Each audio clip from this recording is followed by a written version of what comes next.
we now have a power panel gracing the stage to talk about creating the next generation learning ecosystem. To share their insights, we have Vivek Khare, Director IT Was Innovations, Marlon Herft, Director APAC Customer Success, Udemy Business, Thiru Nagarajan, VP and Head HR, IBM India and South Asia, Priyanka Anand, VP, Head HR, SEA, Oceania, India, Ericsson, Nikhil Malhotra, Chief Innovation Officer, Tech Mahindra, and Pooja Bothra, Senior Content Lead, Economic Times HR World, moderating the conversation.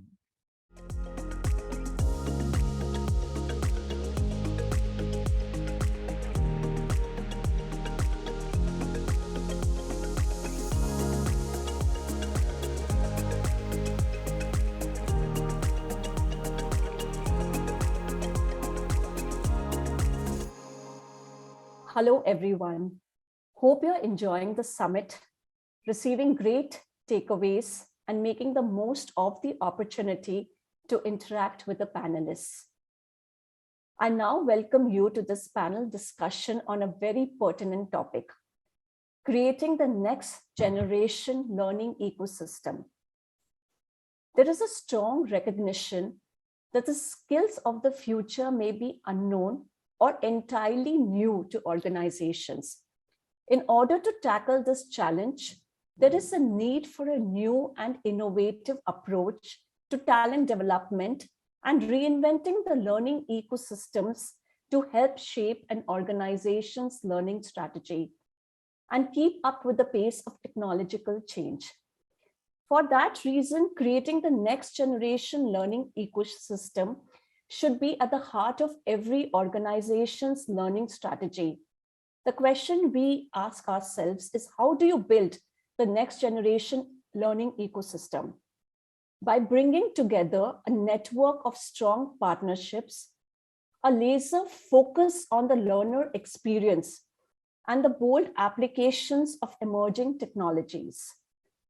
Thus, an adaptable learning ecosystem can enhance every aspect of the talent development function, whether it is building career paths for employees with a focus on hybrid roles, internal mobility, or career mobility. To that point, I welcome the panelists for this riveting conversation in this pertinent topic. And my first question is for Thiru and Vivek. How is career mobility accelerating the need to acquire new skills? Whether you may be making vertical, horizontal, or diagonal moves within the organization. Let's go with Vivek first and then Thiru to follow.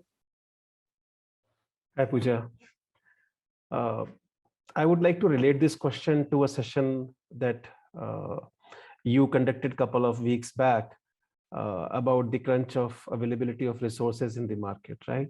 So yes, upskilling is required because you have only limited resources and a lot of work to be done. Also for career progression, it is required of that is very obvious. Now the question is, what are you doing about it, right? What are the methods applied? There are so many tools available. There are so many processes available, so many standards available. What are we doing about it? For the movement, I believe we are an ISO certified organization on 27001. And there is one thing which comes though as part of the security, but which is very relevant to rest of the organization, is skill matrix. So do you have the skill matrix for each of your job? We often see that a gap is there when we talk about the job description initially rolled out to the candidates versus once they come, and how that job role evolves but does not get mapped into the skill matrix. So I personally believe that there is a need that from the JD to the point where employee is exiting, what is the skill matrix defined, whether it is part of his KRA and whether it is tracked for upskilling and all the sufficient tools are provided or not. Interesting, Vivek. Thiru, your perspective on that? Just additional context. In addition to the significant gap that we're seeing for demand for technology talent in the industry versus the supply available in the market, some other factors which you'll be familiar with, right? And according to a Gartner neuron study, the number of skills required for a single job is increasing 6% year on year. In addition, 30% of the skills that were present in an average job posting in 2018 are not required anymore in 2022. So pretty much the shelf life of skills, at least in the IT space, is reduced drastically. Now you'll appreciate it does not make any sense for businesses to keep hiring externally. It's really expensive, counterproductive to existing talent that you have in the company. And careers are not always vertical these days, but laterally, diagonally, as you framed it too. It's all led by experiential learning. So future of work, demands greater volume, much more velocity, and the variety of learning for any enterprise and also for the employee, in my view. So leaders have to create a culture of continuous learning that increases the resilience of the organization, and employees will have to be infinite learners to keep skills up to date. And we talked about upskilling and reskilling periodically. That is directly connected to their careers in any company. Progressive companies embed learning directly into everyday work so that people who need to acquire new skills can actually do it on the job in an agile way by taking the time out in between the day. So from our company perspective, the way we develop talent is we put people into jobs that are beyond their ability. So they can build new muscles to bridge the gap.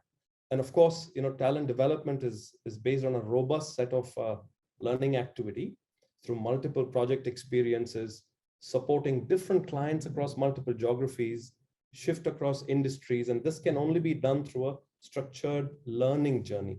So we've had people come in as entry-level Java developers and eventually pick up adjacent skills. So they increase their stack, microservices, and eventually become cloud architects, right? So our clients expect our practitioners to not just develop code, but also know how to test it, understand how data flows, information in the cloud, in a secure environment, in an automated environment. So in the past, we would have different job roles for different aspects of product development.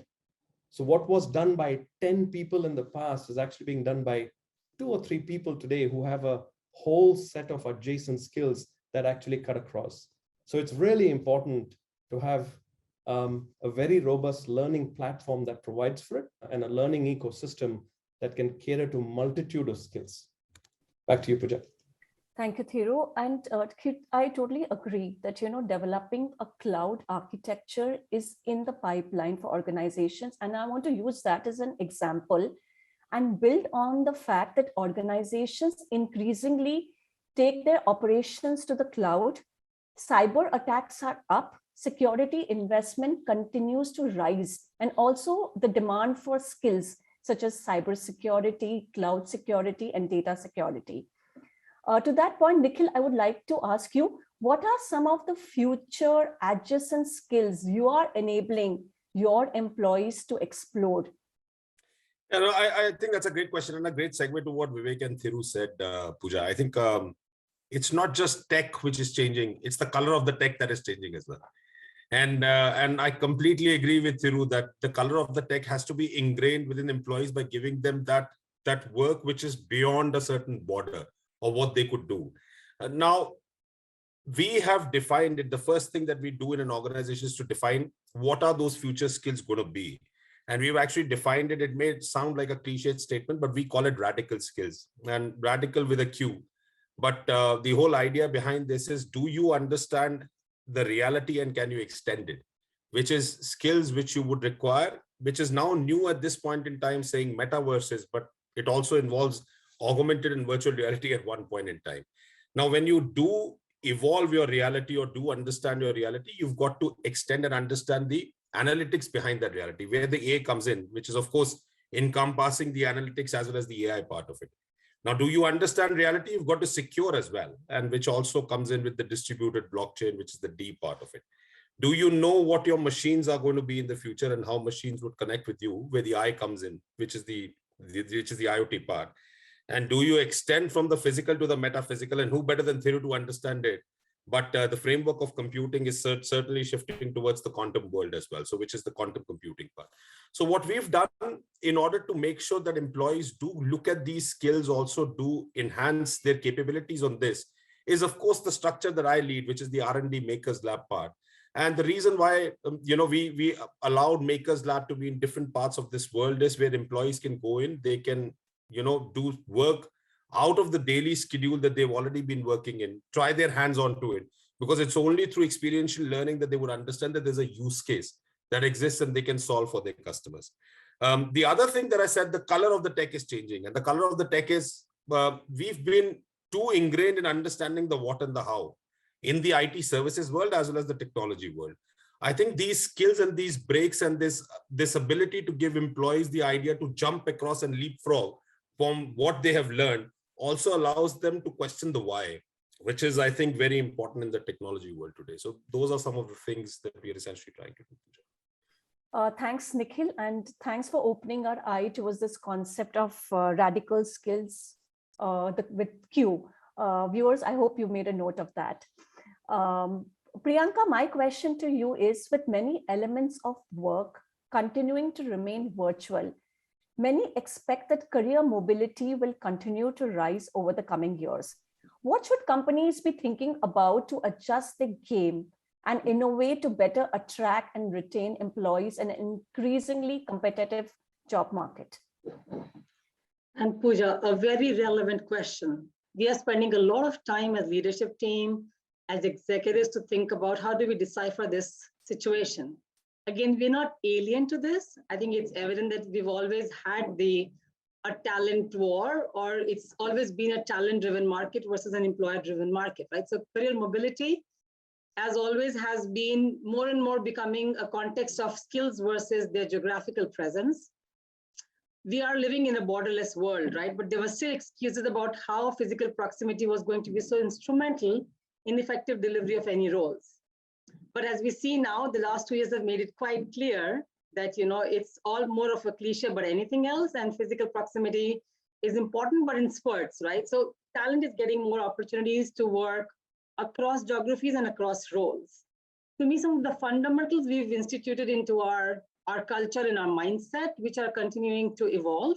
One of them is, how do we create a narrative of a win-win for the employee and for Ericsson? So what do we do and put on the table as an offering for an employee to experience, so that they do everything possible to ensure that our organization, which is Ericsson, succeeds? And at the same time, how does Ericsson make all possible commitments and investments to get the employee to develop, as well as be able to fulfill their current and future career ambitions, right? So career mobility, like I think Thiru and Vivek also said, and Nikhil also alluded to, has to move away from looking at the horizontal and the vertical, but equipping employees in ways that they can fulfill all their learning needs to be effective in their current jobs, but at the same time, keep one eye on their ambitions on career moves, right? The second thing I would say is, at the same time, we put the monkey back on our shoulders as employees, right? So every employee in our parlance is a CEO of their own careers. They end up deciding where they want to progress and evolve and develop themselves into.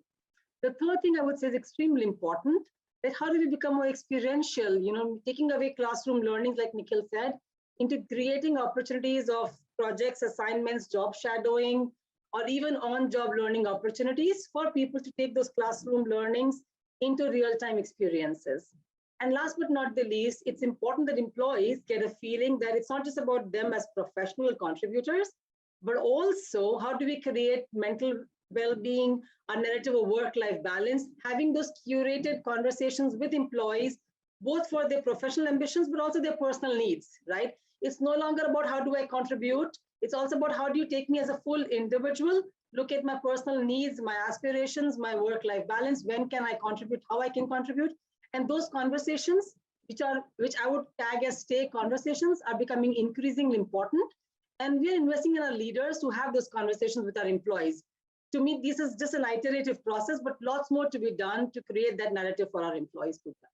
Thank you, Priyanka, for those points. And I totally agree that the line between professional and personal is blurring when you talk about an individual's development. One helps the other. So leaders need to take a bird-eye view for both those tracks for every single employee in the organization. So think of a high-growth employee who loves to learn is a valuable asset. Redeploying him or her on a new learning curve within the organization keeps this person's expertise in-house and allows him to build on his skills. Marlon, Udemy partners with employees across industries to design a learning environment. Based on your experience, what are some of the best practices you have seen? How organizations are investing in future learning and development initiatives to create opportunities for the employees? Thanks, Pooja. And everyone's spoken really eloquently, and there's some common threads in the comments everyone has made here. And the one thing I pick up the most is actually leadership. When you think about creating new opportunities through learning initiatives, it really starts with the organization. What we find with our customers is organizations helping employees understand the direction the business wants to go in, and what the employee does as an individual and the role they play in the achievement of that business outcome, the why, they're the ones that tend to be the most engaged. And then you're able to go, okay, if we're driving engagement, we're driving interest, and people understand what that means, then in terms of then continuing to invest, the next piece, which everyone has already mentioned as well, it's a matter of asking about the leadership that is in place. Is the investment in the leadership tiers sufficient, or is it only top down? And then is that practiced?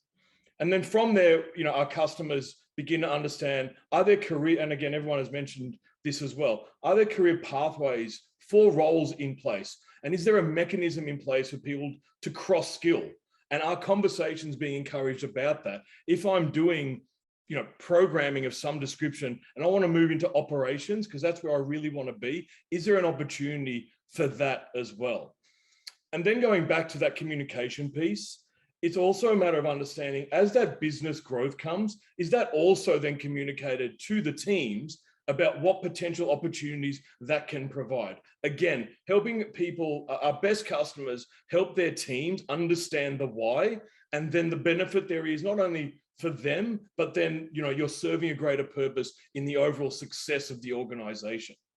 And then you have an immediate understanding of the importance of their ownership and their stake in the result. Thank you, Marlon, for those points. Learning environment is not new to businesses today. They've always existed. I think from the time we've had organizations, we've had a learning environment, a learning system for employees to dip into and enhance their skills. But the point is that because we are going through a business transformation, there is a need in that learning ecosystem in order to fuel skill acquisition. So Thiru and Nikhil, I would like to ask you is, what changes are organizations making to learning ecosystem to help employees learn quickly, fast, agile? Over to you, Thiru.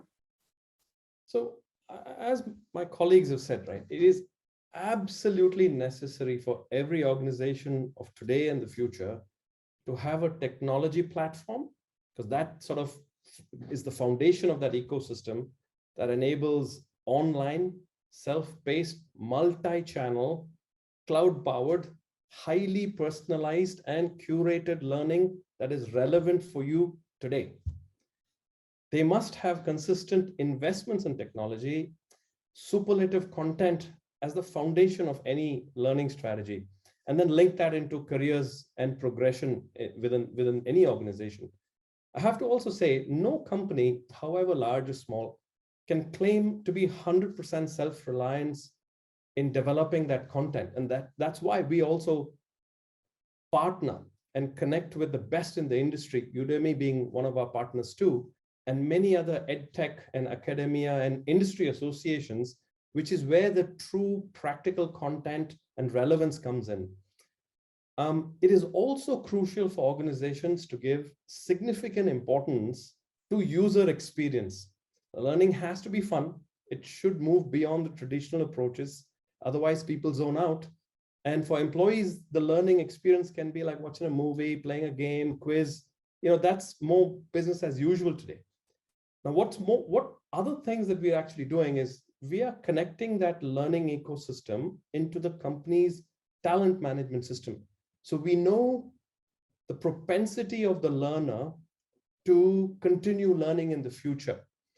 There is a digital profile of every individual that tracks, monitors, and nudges them in case of them not learning enough, or advises their managers to recommend them for certifications or any digital credentials that they are required to learn in their job. So it's all AI-powered insight and notification-driven. We're also recognizing and rewarding people who learn. So we have a skills-based compensation philosophy that actually differentiates proficiency and expertise. Clearly, it's asynchronous learning. So most crucial in my view, where people can learn what they need at their own pace and time. So we're also trying to empower teams to function like startups, so they can imbibe entrepreneurial skills, transparency in all job postings, where if you reskill, you'll be prioritized in being selected for an opportunity in an area versus hire from the outside. We also have platforms that are now advertising new kind of skill requirements, and it doesn't have to be in country. So someone who's certified in a specific skill area could be doing a job for a client in Germany, because they just don't have that first of a kind skill. So I think organizations need to ensure employees can translate that learning into application and exercise them with a practical, piece of work. Because otherwise, relying on knowledge retention is really short term, and people will not be ready. So we have to have sandbox environments where people can practice, share ideas, come together, collaborate as communities in order to solve problems. So I think lots of approaches today, because you can't just learn individually, you have to learn from each other. There's an ecosystem, not just in your company, but so many best teams and industry and ed tech and content creators across the world. So it's a robust approach. I totally agree, Thiru. And to that, I would like to say, some of these white papers that come from your organizations, they become such an important study material for us. So this is also like, adding and contributing to the ecosystem. Nikhil, I would like to ask you the same question. You being an innovation officer, what is your ask from the learning ecosystem? So I can finish the answer by saying ditto to what Thiru said, and that'll be over. So, but I think way Thiru has defined it, I think they're on a very they've already succeeded on a specific path. We are almost in the process of doing this. I call this as a Fitbit of learning experience, where you can have all what Thiru said, easily accessible. It's personal. You can even compare with each other. I think one more thing that I try and do within the organization is nothing breeds like success. So you've got to show people, folks who have actually achieved this, and folks from various backgrounds who have actually achieved this. In my lab, I've got an Uber driver who's actually has no previous experience with technology, but he actually left Uber driving and joined the lab, and he's actually learned C++, Java, and some of the other coding skills as well. So I think it's not upskilling, but I think more upwilling that needs to be given today. In today's world, to actually say that you have the passion. There is enough material, Udemy's of the world. I know Marlon's there, but we've got enough content available online for people to go in and learn and upskill themselves. But I think it's more about upwilling. So we try and do an upwill fashion as well, saying that these are people who can actually do this. So if they can do, what's stopping you from doing it? The other thing that I've tapped into, luckily, is people with special abilities. So my game developer and my game leader is essentially a guy who's got a very different mindset, and he's special, he's different. But we found it the hard way, or we found it in a way where he could actually produce games which were not possible by some of the best gamers of the world, right? So you showcase them as people who've done this and achieved this. And I think that upwills a lot of people to kickstart their journey of learning as well, that it's not difficult. The third thing that we do is we go towards tier 2 and tier 3 cities as well, and try and figure out how people are trying to solve the problem. While we live in India, there is a Bharat that is missing out. And a large part of innovation does happen from the Bharat part of it, of the world, because those are the people who are facing real life challenges as well. Those people have to be brought in. So ditto to what Thiru said, creating a learning ecosystem and a platform within the organization to make sure learning is relevant, contextual for customers' needs, but also giving examples to people to say that you can upskill yourself, because a large percentage of people within the technology world, I believe over my career and what I've seen, is they have lost the will. They have not lost the skill. And I think that is something that I try and push for. Interesting, Nikhil. Marlon, I would like to ask you, internal career mobility does necessitate a better integration of learning into everyday work life. What part should innovative organizations be taking to ensure this is ingrained into an agile learning culture? So I love these conversations with our customers, and I tend to try and help our customers almost reverse engineer this a little bit, because the path to ingraining an agile learning culture, a lot of organizations, Pooja and to my colleagues, use that word culture, but often it's a matter of trying to help them understand, what does that mean? They talk about a learning culture, an agile learning culture, but it's important for organizations to audit themselves on their teams and their leadership on how it actually demonstrates intent for a learning culture through behaviors from the top down. Culture or words around culture or learning culture, that should be a verb. And we try to help organizations understand through that, how are you doing this already? And if you're not doing it, what are you aspiring to get to? What do you think utopia, I suppose, looks like? And then help them with, things like dynamic skill maps and dashboards, and, promote adjacent skill acquisition to increase career mobility, and all of those sorts of things that I guess are fundamentals to it. But a big part of it is really a conversation around, what do you think this needs to look like for the organization to reach its goals, and then help working backwards from there. And again, culture is a big part of it, because many of our customers talk to having this learning culture, but they don't. It really tends to be here's what you need to do, this is how you go and do it, as opposed to behavior driven, again, through leadership at all levels, where it is, I think Thiru mentioned it, it becomes part of work and it becomes part of what you do. That's what culture is. Thanks, Marlon. Priyanka, my next question to you is, business disruption may necessitate disruptive innovations and learning ecosystem. Are organizations, I would like to ask you for your own organization, looking at taking completely fresh approach towards building new learning ecosystem, or they're trying to modify existing ecosystem to make these new challenges and hope for the best? Again, Pooja, so to me, if I just talk about Ericsson and generalize it a bit further, we've always invested in technology, and that's why we saw an overnight transition for almost 100,000 employees to work remotely overnight, right? And same journey for you guys as well, for sitting on this panel, right? Investing in learning ecosystem was a bit like a no-brainer for us from the get-go, considering that we work in a technology space which disrupts and we disrupt ourselves every now and then, right? The whole span of 2G to 5G in the telecom happened in less than a decade, which nobody would have even thought of. So to me, a learning ecosystem and the way we look at it has to be more of an enabling backbone to how we drive skill shifts within an organization. Now, to me, within Ericsson, there's a very clear need to start to mirror what the business needs and technology evolution are by curating content that's available for employees to leverage for, like I said, their current role effectiveness, but also for their future ambitions. And what's important is that these ecosystems have to create anytime, anywhere learning opportunities for people. And it does not become prohibitive of what you can access as learning material. It does not become limited to your current positioning or your role.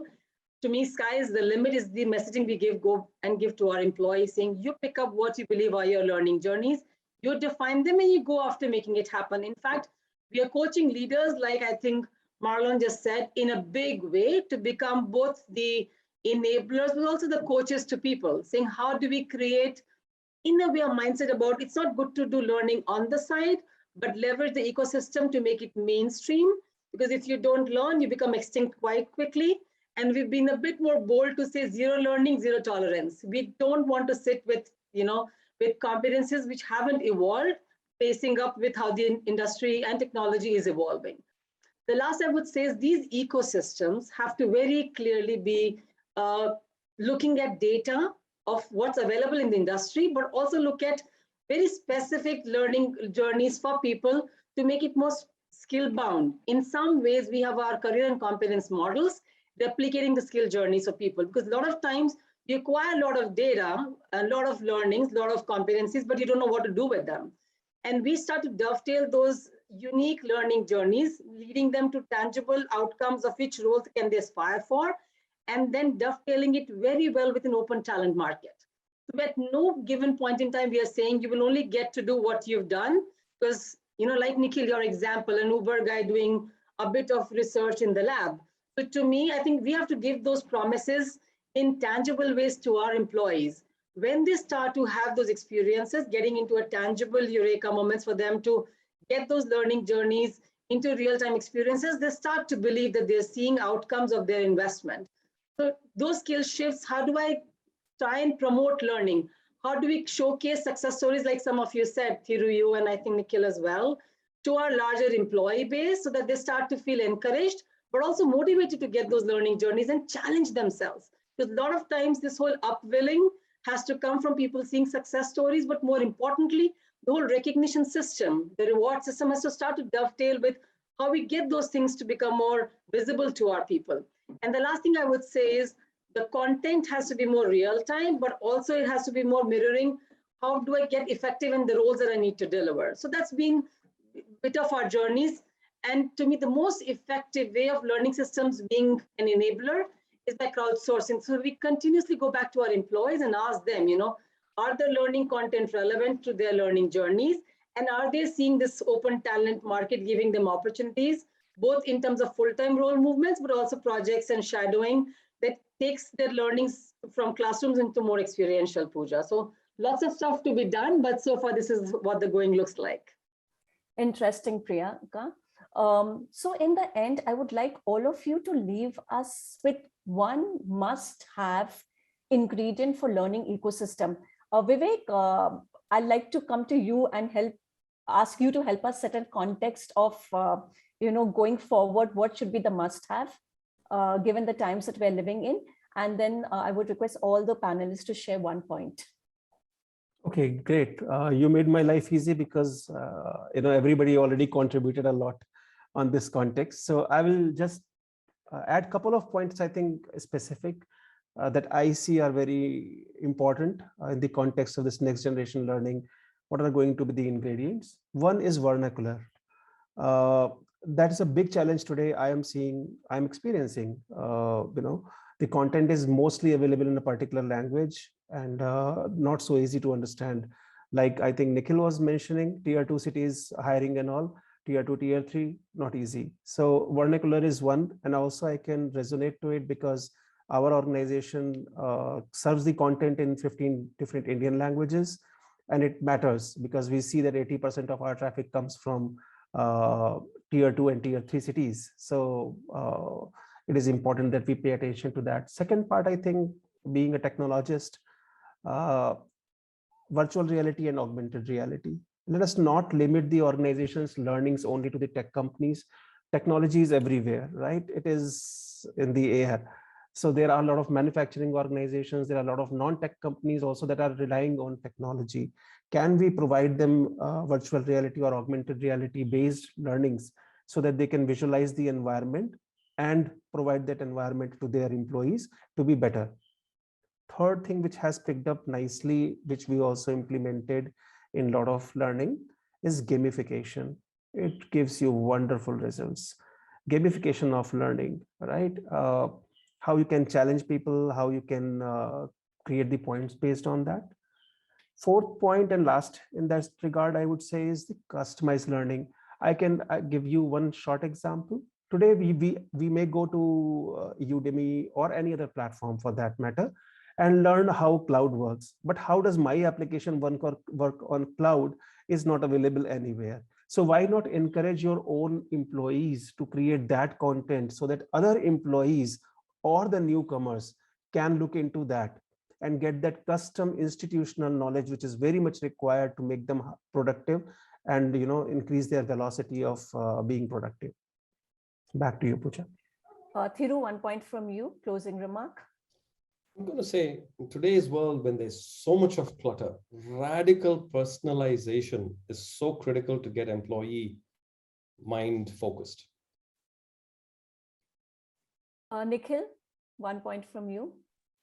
No, so I think all of them have said almost all the points. I think it's a 360-degree loop that we are creating. For me, the center point of the 360-degree is the employee himself or herself. So I think if we can, for me, it's passioneering rather than the upskilling, which is very, very important. So create that passion amongst employees by showcasing a lot more about people who have done this, about people who are doing it, so that they themselves reach out for the stars. I think once they do that, it's a very different organization. The rest of the 360-degree loop remains, as we say. Yeah, I agree totally. Case studies work, and the example that you shared about this Uber employee is very, very motivating for anybody to try something very different. Priyanka, one closing remark from you. I think in my mind, two things. My closing one, of course, it's very important that we continue to look at learning mindset to become the real tacit knowledge in an organization, right? It doesn't happen overnight, but we have to show clear, visible wins, and at the same time, a bit of how these organizations have to make it a non-negotiable for employees to evolve is an important mindset change we have to continue to drive. The second thing I would say is, at any given point in time, if we are encouraging anytime, anywhere learning and ensuring that there's a growth mindset, reskilling to me is the new recruiting. So how employees continue to invest in learning and ecosystems becoming an enabler such that business reaches its skill needs and outcomes by an ever-evolving set of employees will be the ideal way to succeed in the future. So that would be my closing remark, Pooja. Marlon, a closing remark from you? Everyone has mentioned everything here. The biggest piece in terms of success for this, including the employee, is alignment to business outcomes. If there's no alignment to what the business is trying to do, there isn't the relevance and the people don't have the why. Interesting and really to the point. Thank you for joining me for this session. Viewers, I hope you found this session informative. In the end, I would like to conclude that a learning ecosystem is akin to creating one place for learning and giving the key to everyone. And leave you all with a quote from Mahatma Gandhi: live as if you were to die tomorrow and learn as if you were to live forever. Thank you, all of you, for joining me for this session. Viewers, please stay tuned because there are many, many exciting sessions to follow. Thank you.